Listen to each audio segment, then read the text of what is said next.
की हिंदू राष्ट्र वाली होली। लाल रंग डारो हरीरो रंग डारो और रंग डारो केसरिया केसरिया बागेश्वर के हो रसिया। होली है, पुराना मानो होली है। हिंदू राष्ट्र की ललकार सनातन पर आर पार। कल होता हो जावे, पर भारत हिंदू राष्ट्र था, है और फिर से घोषित होकर रहेगा। सनातन का झंडा, हिंदुत्व का एजेंडा। लोग हमसे पूछते भारत हिंदू राष्ट्र कैसे बनेगा, हाउ पॉसिबल। हमने कहा यस माय डियर, बहुत पॉसिबल है। जिस दिन भारत का हिंदू चाह लेगा, सरकार की मजबूरी हो जाएगी और भारत को हिंदू राष्ट्र घोषित करना ही पड़ेगा।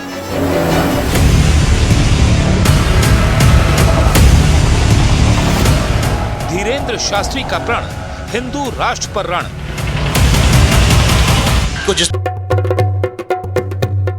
बाबा बागेश्वर के भक्तों ने भी रंग गुलाल खेले, लेकिन बाबा के दरबार में आए भक्तों की होली अलग रही, क्योंकि उन्होंने हिंदू राष्ट्र की भगवा खेली और रंग गुलाल की वर्षा कर दी।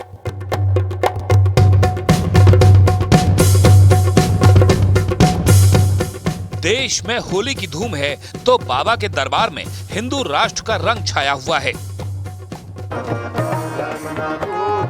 भारत हिंदू राष्ट्र बनेगा, यह संकल्प हमारा। भारत हिंदू राष्ट्र बनेगा, बागेश्वर का नारा।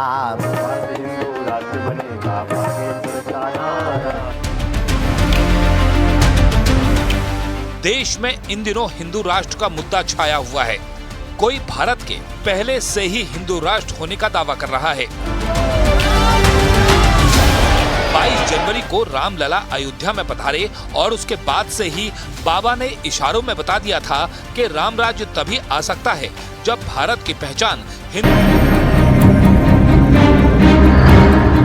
पिछले साल होली के ठीक बाद बाबा बागेश्वर ने पूरे कॉन्फिडेंस के साथ ये उद्घोष किया कि 1 साल से पहले भारत हिंदू राष्ट्र बन जाएगा।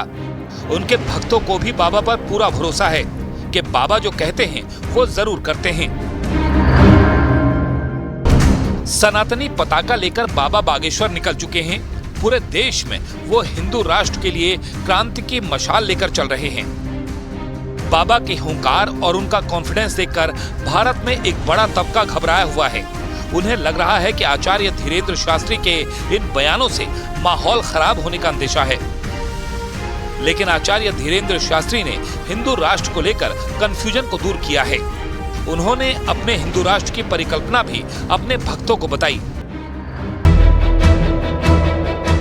बाबा बागेश्वर ने जब से हिंदू राष्ट्र की प्रतिज्ञा ली और इस पर यज्ञ का महाआयोजन भी कराया था, उसके बाद से आचार्य धीरेन्द्र शास्त्री के बयानों का विरोध हो रहा है। लेकिन हर बार बाबा बागेश्वर कुछ नया सरप्राइज दे जाते हैं। आचार्य धीरेन्द्र शास्त्री हमेशा देश में ज्वलंत मुद्दों पर ही बात करते हैं।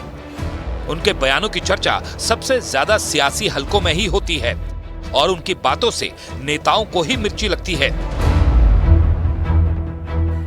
बहुत इल्जाम लगे हमारे महाराज जी पर, कहा गया ऐसा बोल दिया वैसा बोल दिया, ठठरी बांध दी, गलत शब्दों का प्रयोग किया, दुनिया भर की बातें। एक 26 वर्षीय नवयुवक हमारे महाराज जी के एक शब्द ने इतना हाल खराब कर दिया है लोगों का। आचार्य धीरेन्द्र शास्त्री का मानना है कि उनके हिंदू राष्ट्र के महायज्ञ में कई अड़चने भी हैं और वो रुकावट सियासत की वजह से हैं। चुनाव से पहले भारत में कई ऐसी पार्टियां और राजनेताओं की लंबी फेहरिस्त है जो लगातार सनातन, हिंदू और अब देश के खिलाफ बयानबाजी करते रहते हैं।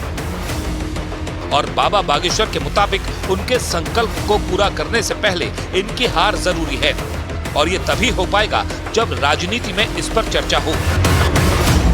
आपकी तरह मेरा भी हिंदू राष्ट्र का सपना है। हिंदू राष्ट्र की परिकल्पना गुरुजी कैसे होगी? आज अब गुरुजी और भी शहरों के नाम बदले हैं, लेकिन शहर में इतना परिवर्तन नहीं आया। तो सुनो, जिस दिन भारत का 2/3 3/3 लोग हिंदू राष्ट्र की मांग करने लगेंगे और केवल इसी नाम पर भारत की राजनीति होगी, तभी भारत हिंदू राष्ट्र घोषित होगा। हाल ही में बाबा बागेश्वर राम मंदिर की प्राण प्रतिष्ठा से लौटे। राम मंदिर आस्था से जुड़ा ये मुद्दा दशकों तक देश की सियासत की धुरी रहा। 22 जनवरी को प्रधानमंत्री के हाथों जब रामलला की प्राण प्रतिष्ठा हुई, उसी क्षण से ये कहा जाने लगा कि सनातन का सूर्योदय हो चुका है और भारत अपने हिंदुत्व की शक्ति से ही सनातन के स्वर्ण काल में प्रवेश कर चुका है। और आचार्य धीरेन्द्र शास्त्री के साथ हिंदू साधु संतों का भी विश्वास है कि अब भारत को हिंदू राष्ट्र बनने से कोई नहीं रोक सकता, क्योंकि हिंदू राष्ट्र और हिंदुत्व की शक्ति से ही भारत महाशक्ति बन सकता है। भारत आज नया आयाम लिख रहा, धर्म विरोधियों की ठटरी बढ़ गई, राम राज्य का प्रारंभ हो गया। हृदय गदगद है, हमारे हनुमान जी खूब नाच रहे हैं राम जी के महोत्सव पर। हम भी बहुत प्रसन्न हैं। आपको धन्यवाद। संपूर्ण बागेश्वर बाबा के हिंदू राष्ट्र की ललकार और तेज हो गई है। धर्मांतरण के विरुद्ध धीरेन्द्र शास्त्री ने अभियान चलाया। इसके बाद उनके पर्चे से हिंदू राष्ट्र का नारा निकला। इससे एक कदम आगे बढ़कर बाबा बागेश्वर ने कहा है कि रामचरितमानस को राष्ट्रीय ग्रंथ का दर्जा दिया जाए। अब भारत के कई हिंदूवादी नेताओं ने युवा धीरेन्द्र शास्त्री के हाथ सनातन की मशाल दे दी है। भारत का संत समाज और कई नेता धीरेन्द्र शास्त्री के साथ खड़े हैं। हिंदुत्व एजेंडे पर इतनी लामबंदी को देखकर भारत में एक वर्ग काफी परेशान है। उनकी नींद उड़ गई है।